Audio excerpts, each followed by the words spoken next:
The live streamer's name was Jason, but to his fans, he was known as the Great One. He had thousands of followers and was considered a rising star in the streaming world. But behind the scenes, Jason was struggling to keep up with the competition.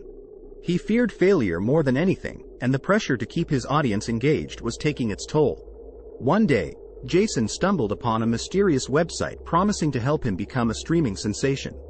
The website claimed to have a secret formula that would guarantee him millions of followers overnight. Desperate for success, Jason signed up without a second thought. The next day, Jason woke up to find his stream had gone viral. He had more viewers than he could count, and his followers had multiplied tenfold. But as the days went by, Jason began to notice strange things happening around him. His equipment would malfunction for no reason, and his stream would suddenly cut out in the middle of a broadcast. He began to feel like someone, or something, was watching him. One night, while streaming from his dark basement studio, Jason saw something move out of the corner of his eye. He turned to look but saw nothing. The room felt colder, and the air was thick with a sense of foreboding.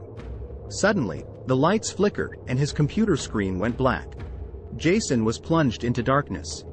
As he fumbled around in the dark, he felt a cold hand grip his shoulder.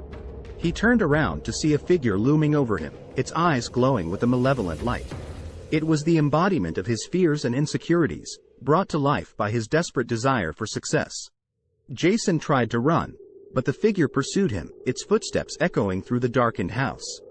He stumbled down the stairs, but the figure was right behind him. It was getting closer, and Jason could feel its breath on the back of his neck. In a last-ditch effort to escape, Jason burst out of the front door and into the night. But the figure was right behind him, its dark form chasing him down the street. Jason ran faster than he ever had before, but it was no use. The figure caught up to him and dragged him back into the darkness. The next day, Jason's fans woke up to find his stream had disappeared. There was no trace of him or his channel. Some say he got too greedy and paid the ultimate price for his ambition. Others say he was consumed by his own fears and insecurities. But one thing is for sure. Jason's story serves as a warning to anyone who thinks success can be bought with a click of a button. Are any of you live streamers out there? Say in the comments. I hope you enjoy the content I upload. If you like what I'm doing, why not think about clicking on the subscribe button to keep up to date on my uploads. Thank you all for the great support.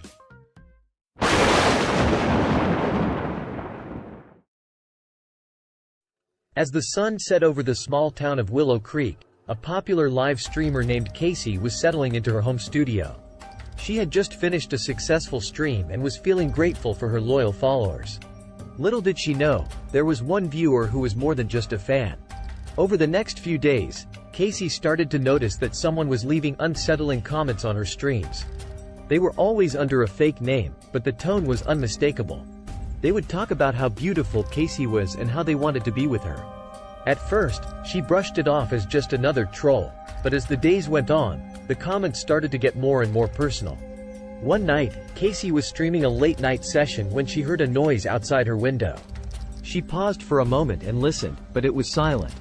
She chalked it up to her imagination and continued with the stream. But the feeling of being watched lingered in the back of her mind. The next day, Casey received a package in the mail. It was addressed to her streaming persona, not her real name. Inside was a single red rose with a note that read, "I'm watching you, Casey. Always watching." She was terrified, but she didn't want to let her followers down, so she continued to stream as if everything was normal. But the messages and gifts kept coming. Flowers, chocolates, and even cards. Each time the gifts arrived, the notes got more and more explicit. It was clear that whoever was sending them was infatuated with her and wouldn't stop until they got what they wanted. Casey started to fear for her safety. She didn't know who this person was or how far they would go to get close to her. She reached out to the police, but they told her there wasn't much they could do without more information. One night, while Casey was streaming, she heard a sound behind her. She turned around to see a man standing in the doorway of her studio. It was him.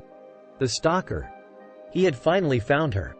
Casey screamed and ran out of the room, slamming the door behind her. She frantically called the police, but they were too far away to arrive in time. She was alone with the stalker, trapped in her own home. She could hear him moving around in her studio, searching for her. She knew she had to do something. She grabbed a kitchen knife and slowly made her way back to the studio. When she opened the door, the stalker was waiting for her.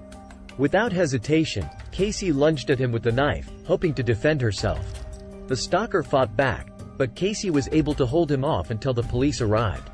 When they finally broke down the door, they found Casey covered in blood, with the stalker lying on the ground next to her. He had been subdued, but not before he had inflicted some serious wounds. In the aftermath of the attack, Casey was left shaken and traumatized. She couldn't bring herself to stream anymore and was forced to go into hiding. The incident had forever changed her life, leaving her with a deep sense of fear and paranoia that would never go away.